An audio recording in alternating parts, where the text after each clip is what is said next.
Recent এর আগে একটা ঘটনা আপনারা অনেকে দেখেছেন যে মেয়ে তার বাবাকে মারছে এবং সেটা ভিডিও করেছে, ছুরি দিয়ে আঘাত করতেছে, সেটা ভিডিও করছে।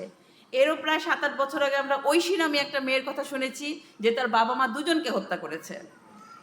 এইভাবে প্রতিনিয়ত বলতে গেলে শত শত আছে।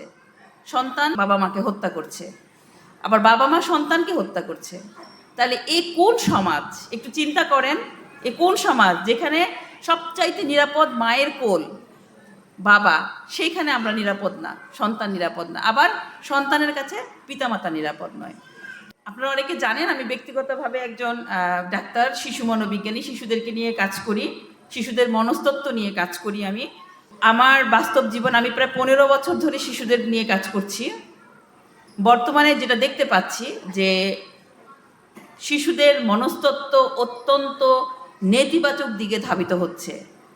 এই রিসেন্ট যেই ঘটনাটা গত কয়েকদিনের মধ্যে আপনারা দেখেছেন, অনেকে ইংলিশ মিডিয়ামের একটা স্টুডেন্ট তার বাবা মায়ের নামে মামলা করেছে, দেখেছেন নিশ্চয়ই।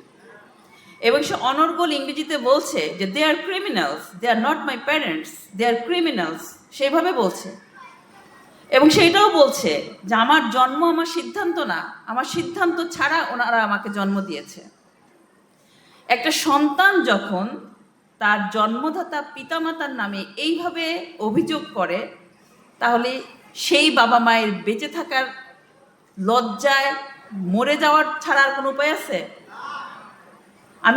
আমি নিজে উপলব্ধি করতে পারছি না, আপনারা উপলব্ধি করতে পারছেন কিনা। আমি বারবার এই ভিডিওটা দেখি,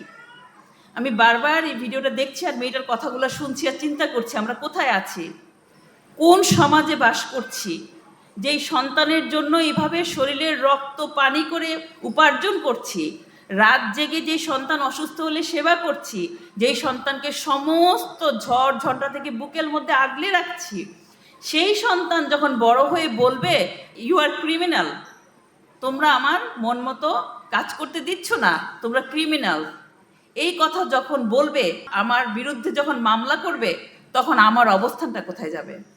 আজকে আমরা আমাদের সন্তানদেরকে যেভাবে বড় করছি, এই দাজ্জালীয় এই সভ্যতায় যেভাবে তাদেরকে জড়িয়ে ফেলছি, ওয়েট করেন 8-10 বছর পরে যেই সন্তানটা আপনার 5 বছরের এখন, আর 10 বছর পরে সেও এইভাবেই কথা বলবে। এটা মনে করবেন না যে আপনি হিজবুত তৌহিদে আসছেন দেখে আপনার সন্তান